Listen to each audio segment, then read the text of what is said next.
I don't even know where to start with these. Because this is what I'm saying. Like, where to? I mean, we should probably just go Cancun, which is obviously where the WTA finals were held. Even that in itself, like the whole kind of it's setting up and arranging of like the stadium. It was just all very last minute. Just substandard, really, and for so many reasons as well. And it's quite difficult to kind of explain them all because basically the podcast isn't long enough. Like literally. So, but if you wanna, the main crux. The what I want to. It was a shit show. Sorry, I won't interject. No. You speaking facts. Let's keep it real. Okay, let's keep it real. Let's stop the BS. The WTA final is even done. We can really speak, right? Let's eventually be for real. It was held over a day. What the fuck was that? Oh man. What the F is that? It was wild. So let's actually start with the fact that apparently, according to Magda Linette, she said that the player council actually even voted for this literally like in September. Mad. They decided on the location in September, right? It was either Cancun or Ostrava because Ostrava couldn't 100% guarantee that Russians and Belarusians were able to play. So Ostrava is the Czech Republic. Yes. And I think that was probably the case for a lot of countries. Who knows? Yeah. Right? Which I think all that is kind of being relaxed as well now. Like the whole, can Russians compete? Oh, yeah. That. 100%. There's that. But even, scrap even all of that. Yeah. Why are we voting for that in September? It's wild. I'm so sorry. The WTA finals, that's something that should be ready. As in, even right now, if we fans don't know, Steve Simons and them, man, they should know. They should know when's the next WTA finals as we speak right now. And I bet you any money, they don't know where the next WTA final is going to be. That's literally one. The second, I feel like it was a bit like questionable and blah, blah, blah. They should have just picked Cancun straight away. Or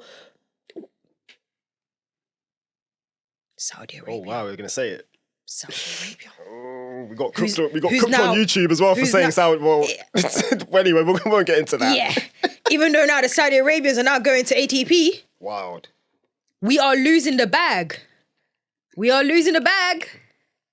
I thought we were going to secure it because Billie Jean King, she was like tweeting, she said, oh yeah, something about, we used to go to Saudi. Of course, listen, that check cleared. They paid BJK, allegedly, to come and say, listen, let's go to Saudi. Because whoa. My funk flex. Whoa. No, I'm joking. I hear what you're saying. But that was, when I saw that tweet, I was like, oh, they paid you, huh?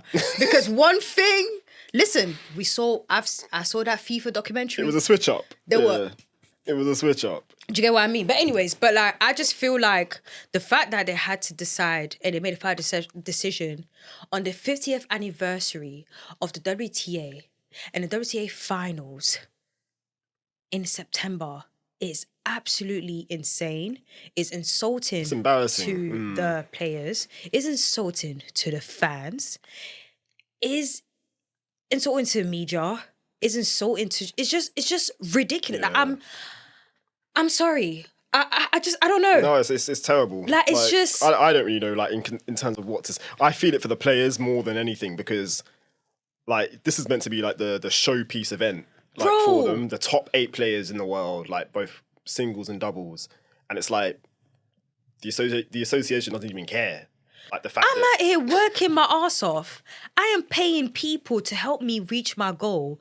I literally make sure, like, because that's the thing. I think they underestimate how much like players are thinking, I want to be at a WTA finals. It's a big thing. It's a massive thing. But I feel like the WTA literally downplays it. Yeah. And it's just ridiculous. No, it is. And then you have Mr. Steve Simon that then writes a long email. Which I'm not sure was meant to actually be like published in terms of to the public. Because that was for the players, wasn't it? It was for the players, but I'm pretty sure he knew eventually it was going to be out there. Hence why he made it long as hell and tried to make it seem like he addressed something. Yeah. Respectfully. Said nothing really. That was a whole lot of nothing. I wanted my 5 minutes back after I read that email. You're not addressing anything. Like, it was very general. It's like, oh, well, he put like a list of the things that the players were like concerned about. And it's like he was just repeating what the players were saying. There was no action plan. There was no solution.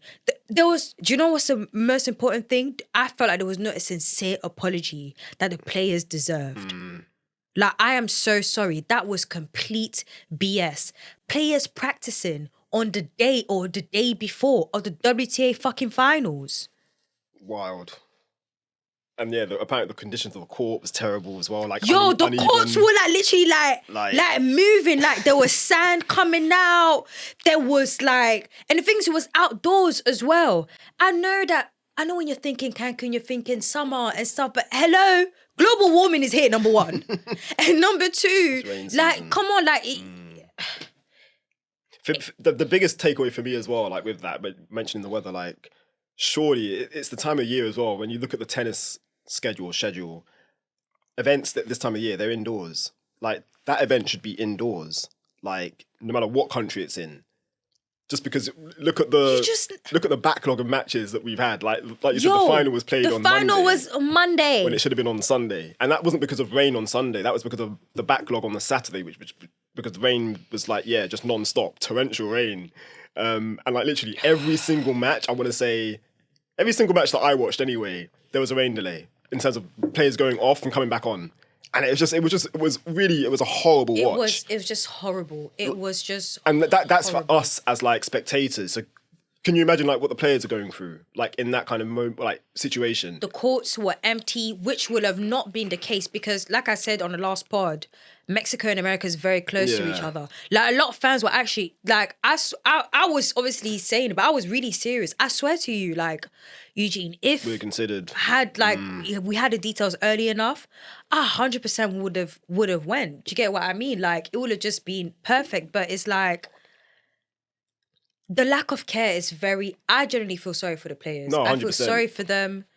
And I want to give them credit too, because I like how they all they spoke up in their own way, whether it was to the media directly or like through Instagram. Kind of subliminals exactly on social media, which again, that is a way to kind of get people's attention now. Yeah. Because everybody sees, especially when a player posts something, like that gets clicks and eyes. I did not think that they would actually speak because you know how tennis is. Keep quiet exactly. and do whatever, which is what some of the commentators were saying. I'm really glad that they spoke up.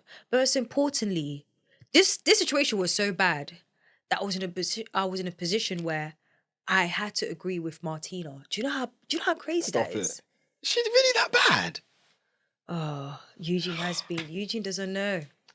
Let's talk about this off air. But anyways, we'll talk about this off air for real. Okay. She said, respectfully, that Steve Simon Mac got to go. Yeah, no, I saw that. And also it shouldn't be a man in that position. It should be a woman. I totally agree. Like for me, that's a logical thing. Like, I don't like. I would love to sit down with Steve Simon and ask him, "Wagwan, what's going on?" And to be fair, Amazon tried to get him, as in Amazon Prime, because they were out there, obviously. Yeah, apparently he was running away from the press. And yeah, WTA declined an interview. Of course you're gonna do. I'm not gonna lie. If I was in this position and that messes up, I will run away too. But so I get but in a way of like, because that's how much embarrassed because what can you say? It's poor leadership because at the end of the day, you are the leader. Exactly. Even if you're not the one who organized this, or you're just chilling and you're just collecting the money, when something goes wrong, you are to blame. Yeah, and at the end of the day, that's the position that you take. You are CEO. Mm-hmm. That's what it comes with. Exactly. So. The same way that we get cooked, if something happens with BSG, we take our responsibility 100%. And move on. 100%. I don't know, man. It was just very unfortunate. The fact that we're celebrating the 50th year of WTA and this is where we are at. Not a good look. Embarrassing. Not a good look, man.